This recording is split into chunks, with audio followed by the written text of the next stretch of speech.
विंध्य हिमाचल यमुना गंगा उत्कल जलधि तरंगा। जन गण मंगलदायक जय हे भारत भाग्य विधाता। जय हे जय हे जय हे जय जय जय जय हे। Thank you very much. May I now request Professor Talat Ahmed to felicitate the Honorable First Lady of India, Srimati Savita Kovind, by the presentation of a shawl.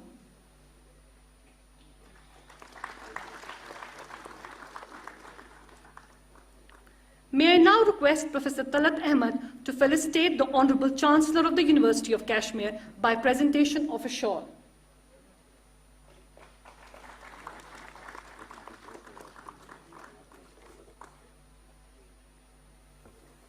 Thank you very much, sir.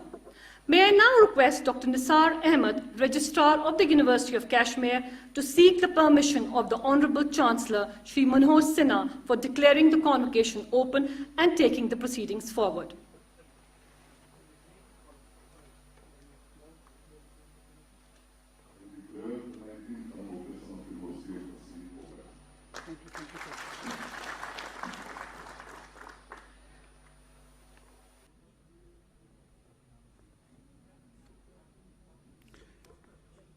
To come on the stage and receive the gold medal from Honorable President of India.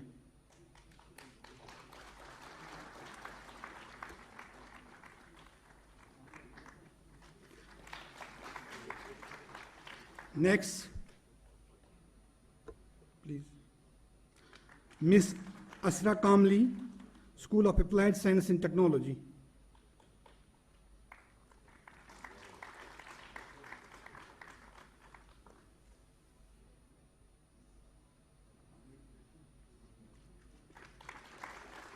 Miss Azha Ufaq Nabi, School of Biological Sciences.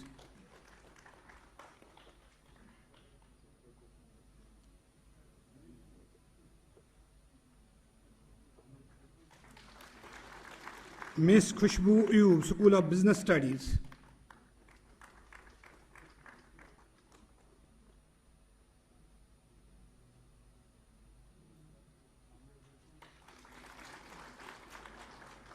Miss Shahina Ghulam, School of Earth and Environmental Sciences.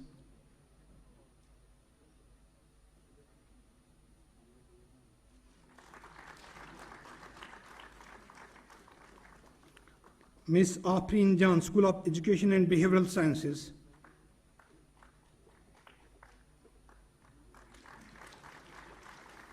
Again, Miss Sulaiha Sharif Sheikh, School of Engineering.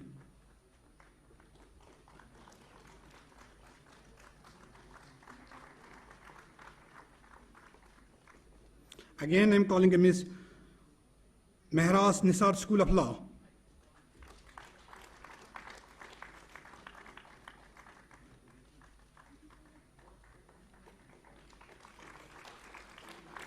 Mr. Nadeem Nazir, School of Physical and Mathematical Sciences.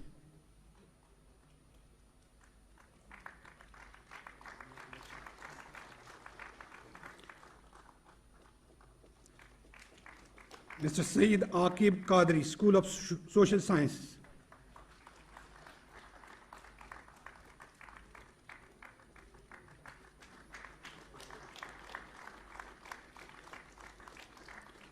Thank you, sir, for honoring the students.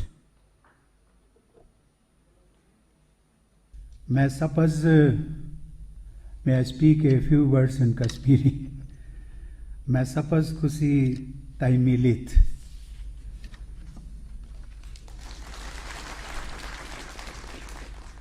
Friends, I am delighted to be among you all today in this land of great historical and cultural significance.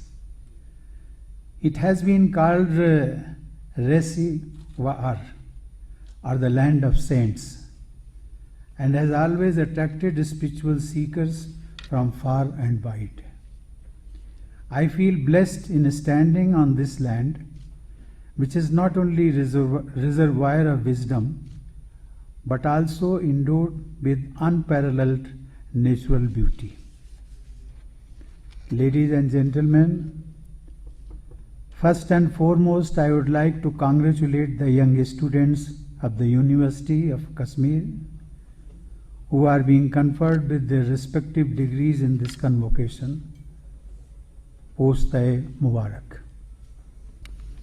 Ladies and gentlemen, the cornerstone, as you know, is the first stone set while building the foundation.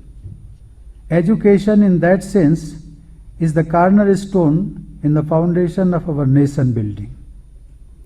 India has always prided itself in placing knowledge above all. We had great traditions in learning, and Kashmir too has been home to some of them. This valley, surrounded by snow-clad mountains, provided an ideal setting for sages and seers a couple of millennia ago. It is impossible to write a history of Indian philosophy without referring to Kashmir's contribution to it. One of the oldest manuscripts of the Rig Veda was written in Kashmir. This is the most conducive region for the philosophies to prosper. This is where great philosopher Abhinav Gupta wrote his expositions on aesthetics and methods for realization of God. Hinduism and Buddhism flourished here, as did Islam and Sikhism after it arrived here in later centuries. Kashmir is also the meeting point of various cultures. In medieval times, it was of course Lal Ded who showed the way to bring together various spiritual traditions. In the works of Laleshwari, you can see how Kashmir provides the very template itself of communal harmony and peaceful coexistence. This is also reflected in all aspects of life here, in folk arts and festivals, in food and dress. The core nature of the place has always been inclusive. Almost all religions that came to this land embraced a unique feature of Kashmiriyat that shunned orthodoxy and encouraged tolerance and mutual acceptance among communities. Ladies and gentlemen, I take this opportunity to urge upon the younger generation of Kashmir to learn from their rich legacy. They have every reason to know that Kashmir has always been a beacon of hope for the rest of India. Its spiritual and cultural influence has its imprint all across India. It was most unfortunate that this outstanding tradition of peaceful coexistence was broken. Violence, which was never part of Kashmiriyat, became the daily reality. It is alien to Kashmiri culture, and it can only be termed as an aberration, a temporary one, much like a virus that attacks the body and needs to be purged. Now there is a new beginning and determined efforts to regain this land's lost glory. Ladies and gentlemen, democracy, I firmly believe, has within it a capacity to reconcile all differences and also a capacity to bring out the best of citizens' potential. Kashmir, happily, is already realizing this vision. Democracy lets you build your own future, a peaceful and prosperous tomorrow. The youth and women especially have high stakes in it, and I am sure they will not let go of this opportunity to rebuild lives and rebuild Kashmir. As Kashmir has turned a new leaf, exciting new possibilities are opening up. The whole of India is watching you with admiration and pride. Kashmiri youth are scaling new heights in a variety of sectors, from civil service exams to sports and entrepreneurial ventures. In September last year, during a consultation on the new national education policy, I had spoken of my dream. I wish to see Kashmir as paradise on earth. I am squarely banking on the younger generation of Jammu and Kashmir to realize this dream, which I am sure will come true sooner than later. Kashmir is bound to acquire its rightful place as the crowning glory of India.